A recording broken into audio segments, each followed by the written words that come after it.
بعد سنة اللغة بتاعتي مباشرة دخلت سنة التخصص. طبعا كانت مفاجأة سنة اللغة برضو زي ما انا قلت لكم كده، وسنة التخصص كانت مفاجأة اكبر منها. فاحكي هنا تجربتي انا الواقعية اللي انا عشتها بكل صراحة. هل مثلا هم ما بيفهموناش اصلا؟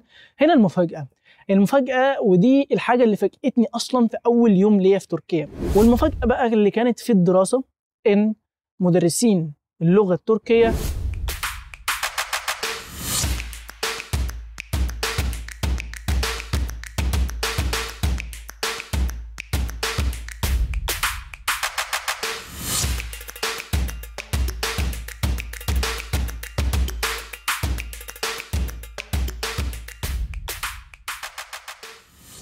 السلام عليكم، ازيكم عاملين ايه؟ رجعت لكم تاني في فيديو جديد بعد اخر فيديو اللي كان عن ازاي تسافر اي دولة او ازاي تخطط للسفر بشكل صحيح.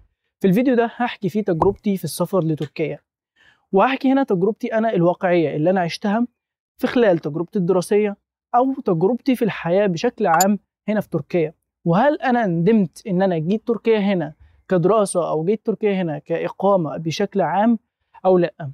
فاحكي هنا تجربتي انا الواقعية اللي انا عشتها بكل صراحة، كل واقعية وبدون انحيازية لأي جزء أو تحسين جزء عن جزء أو تسويق جزء عن جزء، حتى مش محضر للفيديو ده. فأنا هحكي تجربتي اللي أنا عشتها كاملة عشان أي حد بيفكر يجي تركيا هنا سواء دراسة أو إقامة يفهم الوضع ماشي إزاي هنا في تركيا، فيجي وهو فاهم الوضع كويس جدا ويعرف ياخد القرار من قبل ما ياخد أي خطوة في السفر. فعشان كده كملوا الفيديو ده للآخر، أو احتمال يكون الفيديو جزئين، فبرضه شوفوا الجزء الأول وشوفوا الجزء الثاني عشان تستفيدوا من الفيديو، وأي حد بيفكر يجي تركيا يكون فاهم الدنيا ماشية إزاي بشكل كويس جدا. أول حاجة هبدأ بيها معاكم وهي قبل ما أسافر من مصر أو قبل ما أخد أي خطوة للسفر لتركيا. أول حاجة كطالب شفت نتيجة الثانوية بتاعتي، لقيت إن درجة الثانوية ما تدخلنيش التخصص اللي أنا عايزه في مصر. مباشرة جت في دماغي فكرة إن أنا أسافر أدرس بره مصر. لكن عشان اكلمكم بصراحه واقول لكم الصراحه، يعني سواء كانت الدرجه تدخلني التخصص اللي انا عايزه او ما تدخلنيش في مصر، فانا كنت عايز اسافر باي طريقه، لان كنت زي اي شاب في مصر حلمه ان هو يطلع بره مصر ويشوف الحياه والدنيا بره مصر عامله ازاي. فانا كنت من الشباب دول اللي هو حلمه ان هو يطلع بره مصر. فاستغليت الفرصة إن درجتي ما تدخلنيش التخصص بتاعي، فمباشرة بحثت عن الدراسة بره مصر. لقيت روسيا ولقيت تركيا، لكن روسيا كانت الدراسة فيها غالية والدراسة فيها بالدولار وحاجات كتير جدا، عشان كده ما اقتنعتش بيها. وعلى طول مباشرة دخلت على تركيا. لقيت إن الدراسة في تركيا رخيصة، والحياة والمعيشة والحاجات كتير جدا في تركيا أقنعتني بإن أنا أختار تركيا. مباشرة عملت الخطوة الأولى في السفر، وهي قبل ما اعمل اي حاجه خالص جهزت الورقه بتاعتي اللي انا قلت لكم عليها في الفيديو اللي فات، اللي هي ازاي تقرر او ازاي تخطط للسفر بشكل صحيح. مباشره جهزت الورقه وعملت المقارنه بتاعتي بين مصر وتركيا. وزي ما قلت لكم، هو اصلا سواء بالمقارنه او من غير المقارنه فانا كنت هسافر، لكن برضو عملت المقارنه عشان ابقى مرتاح نفسيا واخد قراري عن اقتناع. وبعد ما عملت المقارنه وزي ما كنت اصلا مقتنع بان انا هسافر تركيا، خلاص خدت اول خطوه مباشره، دخلت على النت بحثت عن الدراسه في تركيا وازاي اقدم والحاجات دي كلها. لقيت ان التقديم سهل جدا، ان انا اقدر اقدم بنفسي على موقع الجامعه، ومن موقع الجامعه اجيب القبول، وبالقبول ده اقدم على التاشيره والحاجات دي كلها. مباشره رحت قدمت على اكتر من جامعه، واول جامعه جالي منها قبول مباشره خدت القبول بتاعها ورحت قدمت بيه على التاشيره. ومع ان برضو القبول كان معها التجاره سنتين، يعني تخصص مفيش اي حد ممكن يفكر ان هو يسافر عشانه، لكن برضو انا كان همي ان انا اخد القبول واروح اقدم على التاشيره. قدمت على التاشيره واستنيت 45 يوم، ما جاش رد لا بالقبول ولا بالرفض. مباشره رحت قدمت على تاشيره سياحيه لتركيا، وجيت برضو تركيا وعملت اللي في دماغي. اول ما جيت مباشره رحت كنت قعدت في اسطنبول. قعدت في اسطنبول 8 ايام بالظبط. اول حاجه طبعا عشت الصدمه الحضاريه اللي هي بتاعت اي واحد مصري بيسافر بره مصر لازم يعيش الصدمه الحضاريه دي، اللي هي بقى يقعد يقارن بين الحاجات بين مصر وتركيا والحاجات دي كلها يعني، ويشوف بقى الحاجات المختلفه والثقافه المختلفه، حاجات كتير جدا. عشت الصدمه الحضاريه دي. بعدين مباشره رحت الجامعه بتاعتي. قبل ما اروح الجامعه كنت برضو ثبت القبول بتاعي. دي خطوات اللي هي ايه، خطوات التقديم والتثبيت ودفع المصاريف والحاجات دي كلها. الحاجات دي كلها هتكلم عنها في فيديو قادم ان شاء الله. فعشان كده خليكم مشتركين في القناه، فعلوا زر الجرس وحطوا لايك، واكتبوا لي برضو في التعليقات الحاجات اللي انتوا عايزين تشوفوها هنا في تركيا في الفيديوهات الجايه. نكمل الفيديو بتاعنا.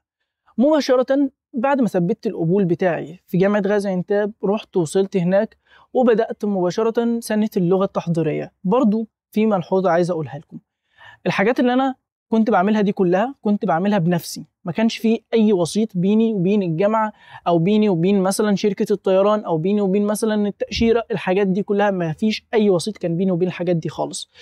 ودي حاجه كويسه جدا. ليه؟ لان بتوفر عليك فلوس المكاتب، او ممكن برضو بتعزلك عن النصب بتاع المكاتب، يعني بتحفظك من النصب بتاع المكاتب. لان المكاتب يعني كتير منها اسعارها غاليه شويه، وكمان ممكن يكونوا نصابين. فعشان كده دي كانت حاجه كويسه جدا بالنسبه لي، ان انا اعمل كل حاجه بنفسي، سواء من حجوزات طيران، سواء من تقديم للجامعه، سواء من دفع المصاريف، سواء من تثبيت، سواء من تقديم على التاشيره، حتى التاشيره السياحيه، حتى التاشيره الالكترونيه. كل حاجه كنت انا بعملها لنفسي، وبالتالي يعني كنت بختار الحاجات الارخص عشان اقدر اوفر في السفر لتركيا.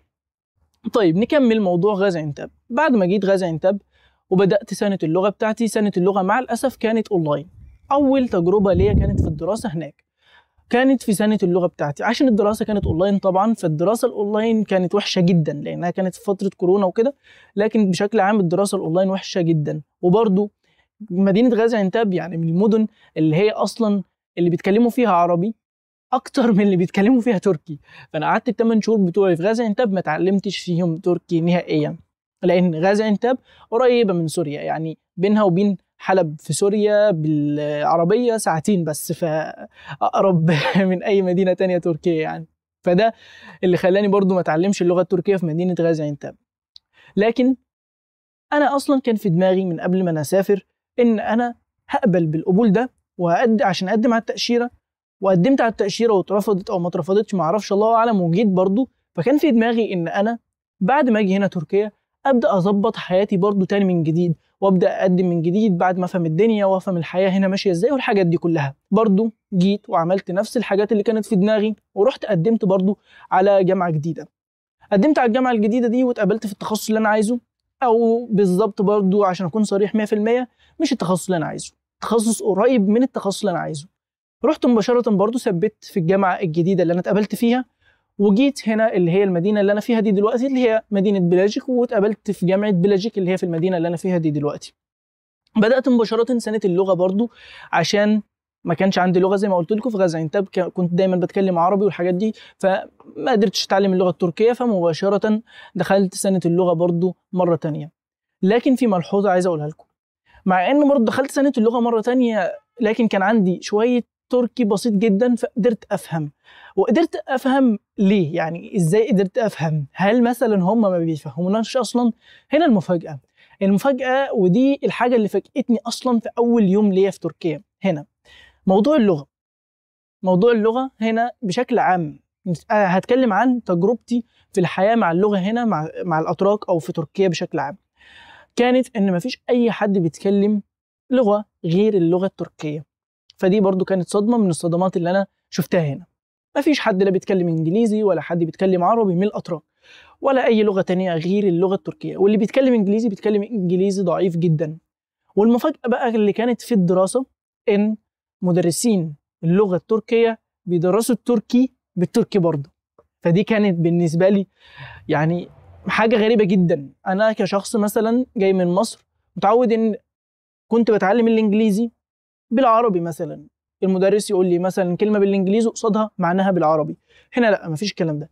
هنا بيقول لك الكلمه بالتركي وبيقول لك معناها بالتركي، فكله تركي في تركي. انا بالنسبه لي كان الموضوع برضو سهل. وبعدين اقتنعت ان الموضوع ده اصلا هو الافضل. ليه؟ لان لو خدت المعلومه بسهوله زي ما بيقولوا كده ايزي كام ايزي جو، يعني المعلومه هتروح برضو بسهوله. فبالتالي هو بيحاول يفهمك بالمعنى بتاع الكلمه، مش بالكلمه مباشره مثلا بالعربي قصادها بالتركي وخلاص، لا، بيحاول يفهمك بالمعنى. لكن مع الاسف برضو النقطه دي كانت مسببه صعوبه جدا لزمايلي اللي معايا كانوا في سنه اللغه، ان منهم مثلا اللي هو كان جاي وما عندوش اي خلفيه عن اللغه التركيه ولا عنده حتى خلفيه عن الحروف او الكلمات البسيطه، فبالتالي كانت بالنسبه لهم صعبه جدا اللغه.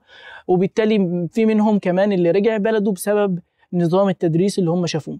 فدي كانت اول حاجه في تجربتي الدراسيه هنا اللي هي سنه اللغه، ان مفيش حد كان بيعلم اللغه بغير اللغه التركيه. اللي بيعلم اللغه بيعلمها باللغه التركيه بالتركيه، فتركي في تركي كله، يعني زي ما انت فهمت كده، تمام؟ كله تركي في تركي، مفيش اي حاجه تانية.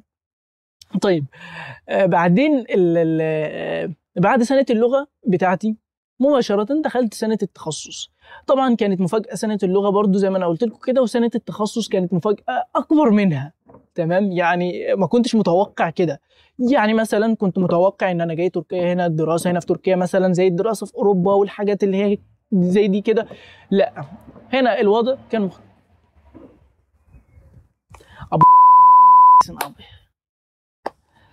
المهم دخلت سنه لغه التخصص بتاعتي، وبرضه زي ما انا قلت لكم كده كانت مفاجاه اكبر من مفاجاه سنه اللغه.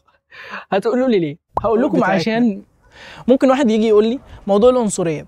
هقول لك انا مثلا عن تجربتي في الحياه هنا في تركيا، وبرضه لاحظت حاجه مهمه جدا، ان الدكاتره هنا في تركيا مقارنه بالدكاتره عندنا في مصر، لكن بشكل عام ده الواقع هنا. يعني مثلا اللي انا عايز اقوله لك برضه ان انت من مصر ما تستناش، وعن تجربتي انا ما فيش اي لغه تقدر تتعلمها بالدراسه فقط، لان معظم المواقف العنصريه بتحصل بسبب طلعنا في الطريق السريع وقفنا البوليس. لكن